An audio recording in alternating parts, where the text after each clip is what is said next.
we had possibly the game of the year in the first in-season tournament game. I am so wired and fired up as an NBA fan and as a Pacers fan, of course. But Tyrese Haliburton went off. He had his superstar moment in a playoff type atmosphere, which is big. And I wanted to break down what he did tonight. The good, the bad, mostly good of it. And the Pacers, obviously, he captains their historic offense. And the way he does it is so unique and unlike any player in the league. And obviously, we have to talk about his unbelievable shot making, which the fact that his shot making has become this good, that 4-point play, just wild fucking shot. How good of a shot maker he's become.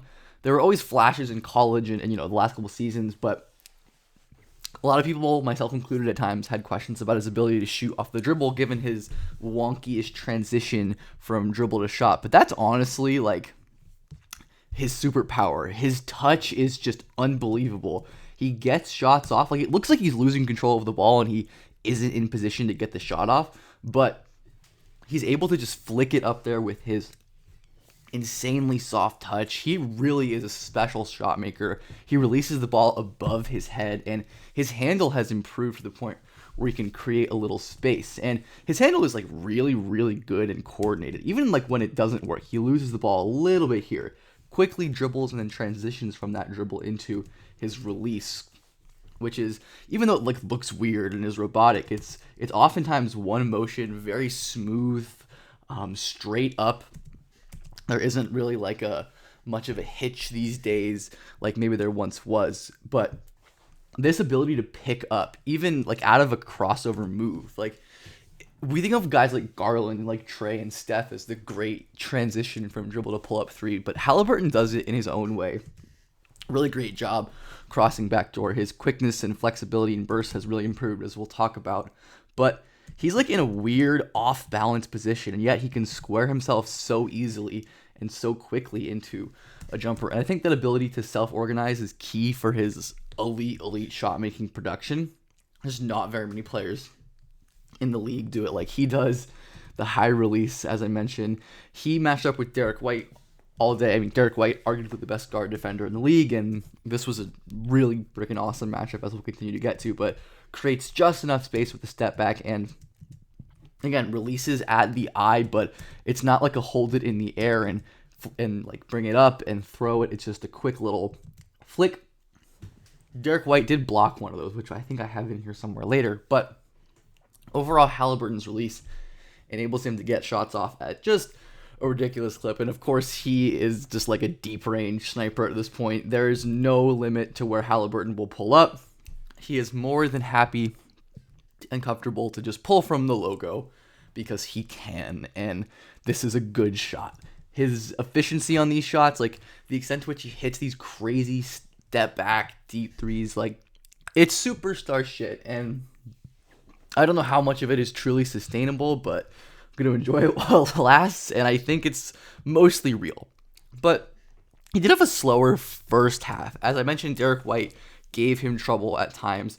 White's such a talented defender, and sometimes when Haliburton is crowded by really strong, quick defenders who he can't abuse with his crazy pacing and handling and overall speed, White sticks to him, can decelerate with him. White, one of the best athletes in the league in terms of moving laterally and forwards and backwards and all that good stuff. And there's always some weird stuff at the rim. Haliburton doesn't really take a lot of shots at the bucket. Obviously, he's very good at making them with his great touch, but there are limitations with size and strength and verticality, so he'll be very reliant on these weird little flip shots. And even though Haliburton misses that one, like he tends to hit the shots at the rim he takes. He just doesn't take that many of them. He really just like takes a shitload of threes and is super efficient on them. And obviously that's going to lead to really good basketball. But overall, Haliburton scores in the intermediate really well these days, and he did in this game. Great job here faking this pass to Miles Turner here to keep Al Horford sitting down. And yeah, he's one of the few players in the league who can confidently throw up free throw line floaters and hit them at a very high clip because he has that special touch. Here's the clip I mentioned earlier of Derek White getting a nice block on Haliburton. He's just a phenomenal defensive player, and he gave Haliburton some trouble there. But that's a moment where his transition wasn't as smooth, where he kind of takes a second before getting the ball up, and he doesn't get it up quickly. But even when Haliburton gets blocked and he has bad things happen, he never gives up on a play. He's always been like a supreme little things, hustle plays, deflections type of guy, and that is still the case despite him being like an astronomical on-ball usage type star. And part of what makes the Pacers offense so historic is Haliburton's willingness and ability to push an early offense before the defense is set. And the Celtics even came prepared for this. Like, we see at the beginning of the clip, they have Drew pressing him past half court, and the Pacers counter here with a buddy screen, and that's all he really needs to get downhill and find Opie Toppin down low. This was a really interesting little chess match with Haliburton succeeding against pressure half-court defense. That's one of the big questions with this Pacers team is when they play a great defense in a playoff-type setting, when there's more slow-paced half-court ball. I mean, this was still a pretty high-scoring game, but the Pacers definitely did not score as many points as they can and as they have. But they have shown ways to adapt. Again, a little brush screen at half-court, get Haliburton all the advantages he needs, and an excellent pass there to Obi Toppin, who finishes off that play. Pushing an early offense punishes this defense who isn't set up, and that is the way that the Pacers win, even off of made buckets, where we see again, the pressure is coming full court, but Haliburton has the handle to beat it right now. Quick little brush screen, ghosting Buddy out into the middle here, and because Turner is kind of set up in a weird spot, Al Horford and Jaylen Brown aren't really sure what's going on. They're trying to see if there's action going on the backside there. The help is late. Haliburton, look at this switch hands in midair. Like, this guy, the way he has developed is absolutely phenomenal. That is ridiculous. His like touch and finishing craft are all top notch, beyond special, magnificent shit. And he has become such a solid athlete. I think athletic improvement is something that people tend not to account for, myself included, just because it doesn't seem predictable. But Haliburton, he's obviously like very decisive now in a way that he wasn't, and he's quick. Like, he can burn Derek White immediately off the catch, finish in traffic, get big right there, and the athletic improvements even from like his first season. It's easy to see how poor the explosion was going back to his rookie season in Sacramento, or even if we go all the way back to like his last year of college, how he wasn't confident getting to the rim. He didn't really look very explosive on his drives as well. He wasn't very flexible. He was standing very upright, and how Haliburton has progressed in so many of these areas to be a legit threat with his burst and explosion. And the passing, as always, is great. Here, he takes advantage of transition. He's not only one to push an early offense, he's always looking for his teammates. And though this seems easy and Haliburton makes this no look really easy, the anticipation is impressive. Though he notices that Turner is in front of Horford, and even though at this freeze frame it looks like Jaylen Brown might be able to get there, Derek White might be able to get there, he knows that everyone's momentum is moving towards Haliburton. Watch all these three moving towards Haliburton, and therefore Miles Turner is going to be all alone, and that's just great anticipation. Really great job by Haliburton understanding what needed to happen there, and having Turner as like a pop man, he's such a great big man to pair with Haliburton. The pick and roll stuff is always phenomenal. Derek White wants to keep no middle and force Haliburton baseline, so he simply rejects, gets with the program. Horford slides too deep, and even on a down shooting year, you can't just leave Miles Turner wide open at the top of the key.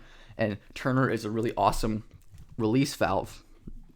And Turner is a really good big in this matchup specifically, I think. Obviously, Haliburton and the Pacers are going to spread the floor and find him, but the Celtics like to have Drew and Derek White guard centers sometimes, especially when they play bigger lineups, and especially when Porzingis is out, which was, of course, a big deal, and have Al as a helper. It's like what they do to Giannis. But Turner is great because he doesn't win with his strength, really. He just turns around and shoots the ball, and it works. That time he kind of bodied Derek White, but he's so good at like the over-shoulder turnaround that he works really well against this specific defensive tactic, and of course Haliburton's going to find him. There were some ridiculous baseline out of bounds plays that Carlisle drew up towards the end of this game.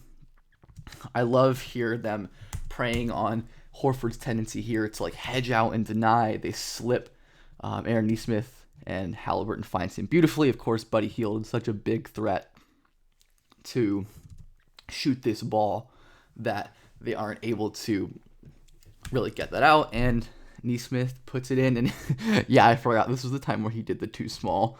I cannot believe he too small Derek White. This Aaron Nesmith revenge game was absolutely something else.